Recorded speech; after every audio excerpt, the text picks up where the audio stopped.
Era uma noite tranquila, tão comum que parecia não guardar segredos. As luzes da cidade de Pripyat brilhavam baixas.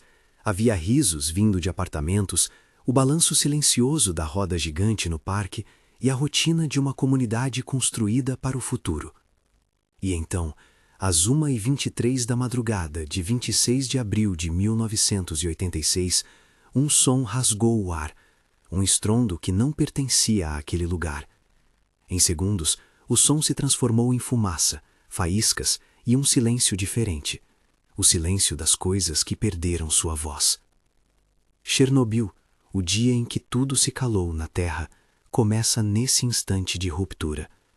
Não só um acidente técnico, mas uma trama de decisões, falhas de projeto e limites humanos que convergiram numa noite que mudou para sempre a paisagem, a vida e a memória de muita gente.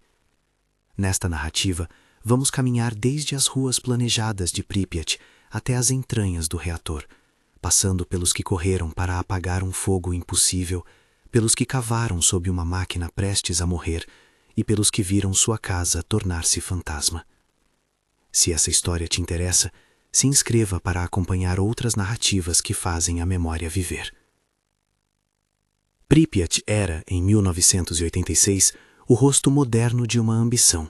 Moradias novas, escolas, centros de lazer e uma população que, em grande parte, vivia do orgulho de trabalhar na usina nuclear próxima. A cidade foi planejada como exemplo do que a tecnologia soviética podia oferecer. À superfície tudo parecia ordem e confiança. Por trás das paredes havia rotinas técnicas complexas, operadores que se revezavam em turnos, procedimentos escritos para cada eventualidade. É nesse convívio entre a vida cotidiana e a máquina que se instala a tragédia.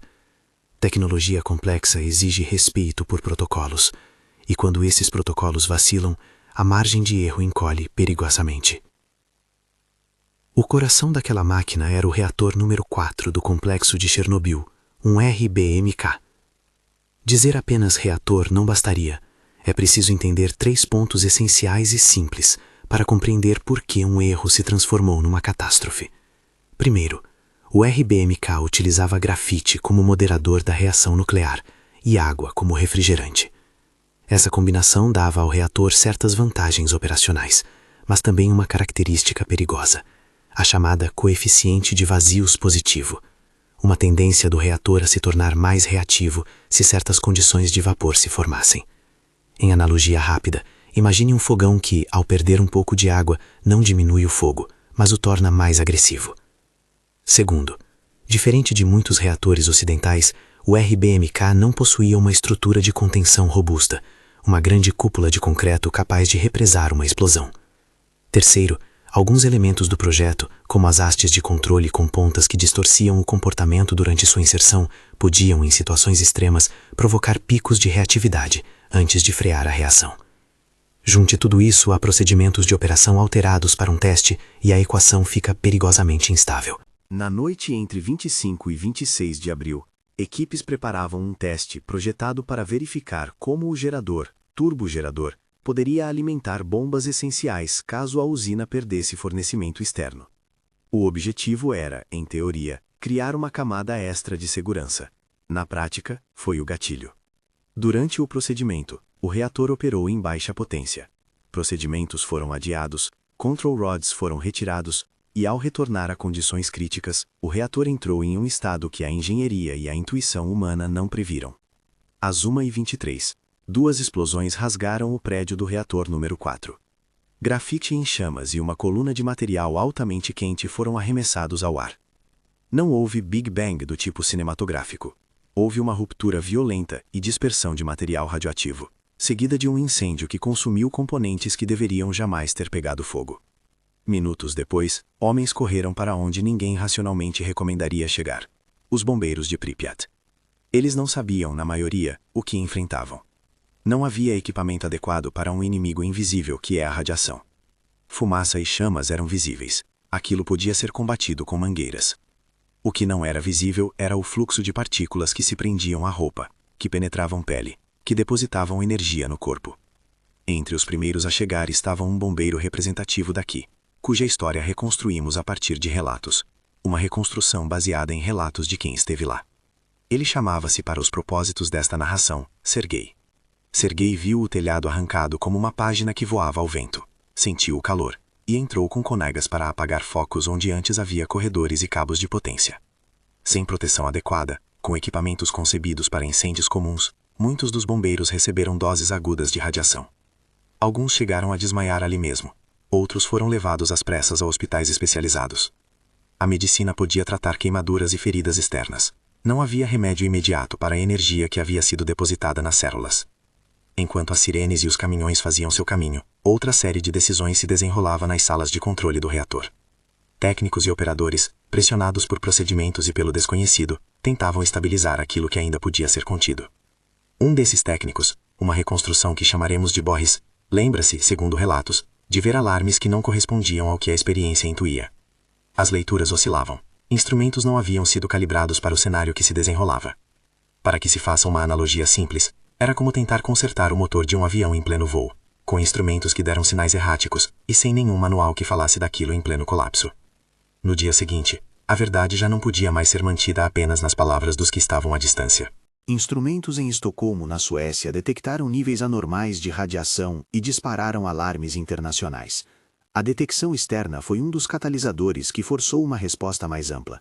A liderança soviética, nas primeiras horas, adotou uma narrativa de minimização. Comunicações oficiais falaram pouco, e a ordem de evacuação da cidade de Pripyat só foi emitida cerca de 36 horas após a explosão. Na prática, 45 mil moradores, famílias, crianças, trabalhadores, deixaram suas casas em questão de horas, carregando apenas o que puderam.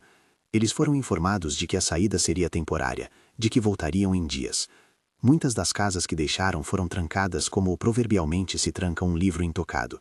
Brinquedos no chão, alimentos nas geladeiras, fotos nas paredes, todo um cotidiano congelado. Entre as histórias humanas que emergem desse quadro está a de uma moradora fictícia chamada Olga, usada aqui como reconstrução baseada em relatos. Olga mora em Pripyat, tem 2 filhos pequenos. Na manhã seguinte à explosão, ela lembra-se das sirenes e da pressa nos rostos dos vizinhos. Carregou um casaco, uma boneca e documentos. Foi instruída a levar apenas o essencial.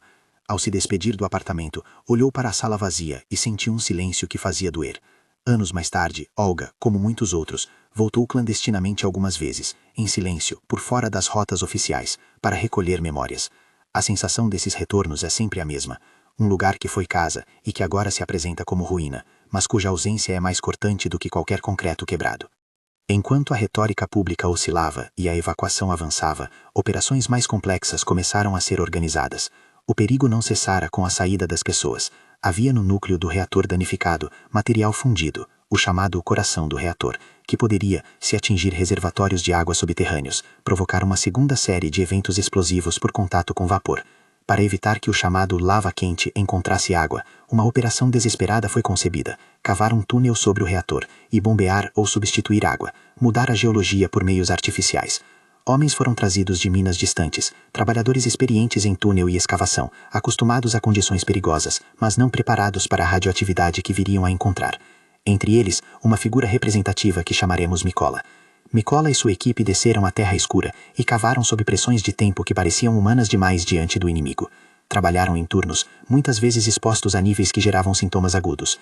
Eram chamados liquidadores, um termo amplo que abarcou bombeiros, soldados, técnicos, mineiros, operários e voluntários que aceitaram riscos extremos. A operação de contenção tomou várias formas. Helicópteros jogaram toneladas de areia, chumbo, boro e outros materiais sobre o reator exposto, numa tentativa de abafar chamas e reduzir reatividade. Operários nivelaram escombros, soldados removeram detritos altamente contaminados, equipes varreram telhados e estradas. Posteriormente veio a construção do sarcófago, uma caixa de concreto e aço erguida para encapsular o reator 4 e reduzir a dispersão contínua de material radioativo. O esforço por trás do sarcófago foi colossal. Engenheiros, trabalhadores e milhares de liquidadores trabalharam em turnos extenuantes, muitas vezes sem proteção adequada para o que faziam. A construção do chamado sarcófago representou o clímax técnico e humano, uma tentativa de silenciar, finalmente, a fonte ativa do desastre. Esse clímax foi, ao mesmo tempo, uma vitória parcial e um testemunho do custo humano. A presença de centenas, talvez milhares de pessoas que se expuseram em diferentes graus para construir a barreira salvou, na visão dos engenheiros e das autoridades, milhões de vidas ao redor do mundo que poderiam ter sido afetadas por uma contaminação ainda maior. Ao mesmo tempo, muitos desses que trabalharam nas fases iniciais receberam doses que afetaram sua saúde de maneiras imediatas e que para outros apareceram em forma de doenças anos ou décadas depois. É importante frisar com responsabilidade que estimativas sobre número total de vítimas decorrentes do acidente, tanto mortes imediatas quanto efeitos a longo prazo, variam consideravelmente entre diferentes estudos e organizações. Alguns estudos contabilizam apenas aqueles que morreram por síndrome aguda de radiação, outros tentam estimar impactos em cânceres ao longo de décadas. A ciência, ao analisar causalidades em populações inteiras, encontra limites e incertezas. A narrativa humana, por sua vez, não se resume a estatísticas.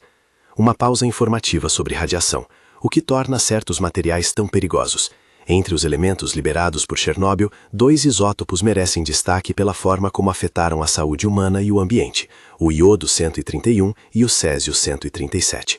O iodo-131 tem meia-vida curta, cerca de 8 dias, e se concentra na tireoide. Por isso, a ingestão de leite contaminado ou a exposição de crianças levou a um aumento de problemas de tireoide nas áreas afetadas.